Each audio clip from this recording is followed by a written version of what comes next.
Helmet లేకపోతే పోలీసులు fine వేస్తారు, డ్రైవింగ్ లైసెన్స్ లేకపోతే పోలీసులు ఫైన్ వేస్తారు, రాంగ్ రూట్లో పోతే పోలీసులు ఫైన్ వేస్తారు, సిగ్నల్ జంప్ చేసినా ఓవర్ స్పీడ్తో పోయినా ఇట్లా ప్రతి తప్పుకు ఫైన్ వేస్తారు. మరి మనం తప్పు చేస్తే గిన్ని ఫైన్లు వేసినప్పుడు అధికారులు తప్పు చేస్తే వాళ్ళకు కూడా ఫైన్ వేయాలి కదా అని రోడ్డు మీద కూర్చుండి నిరసన చేస్తుండు గిడొక అన్న. పోలీస్ కమిషనర్ మరియు కలెక్టర్ గారు, రోడ్డు పైన నేను ఏది ధరించకపోయినా అన్నిటికీ ఫైన్ కడుతున్నాను, అసలు రోడ్లే సరిగా లేవు, మరి మీరు నాకెంత ఫైన్ కడతారు అని ఇట్లా రోడ్డు మీద కూసుండి పద్ధతిగా ప్రశ్నించిండు కోటా శ్యామ్ కుమార్ అనే ఈ అన్న. మాకు అసలు రోడ్లే సరిగ్గా లేవు కదా, కలెక్టర్ గారిని పోలీస్ కమిషనర్ గారిని అడుగుతున్నాను, నాకు మీరు ఎంత ఫైన్ కడతారు అని నేను ప్రశ్నిస్తున్నాను.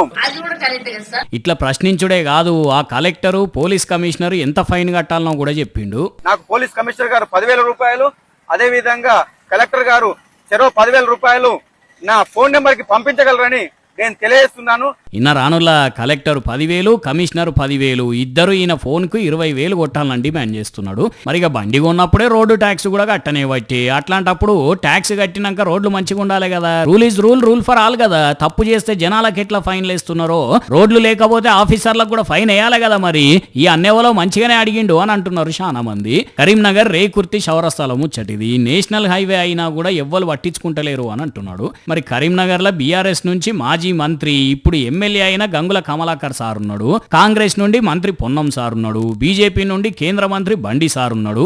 ముగ్గురు పెద్ద లీడర్లు 3 పార్టీల నుంచి ఉన్నా కూడా ఈ రోడ్డును పట్టించుకోకపోయింది అని అనుకుంటున్నారట పబ్లిక్. అందుకే ఈ అన్న చేసిన పనిని చాలా మంది తారీఫ్ చేస్తున్నారు. మరిగా దీని మీద ఆఫీసర్లు ఏం మాట్లాడతారో గానీ ఈ ముచ్చటి ఇట్లుంటే, ఢిల్లీలో పడ్డ వానలకు ఫ్లైఓవర్ మీద చూడండి ఎంత పెద్ద గుంత పడ్డదో. పాపం ఇట్లా ఈ గుంత సడన్ గా వడుడుతోటి ఆటో అందులో పడితే ఆటో డ్రైవర్ కు దెబ్బలు తాకినాయట.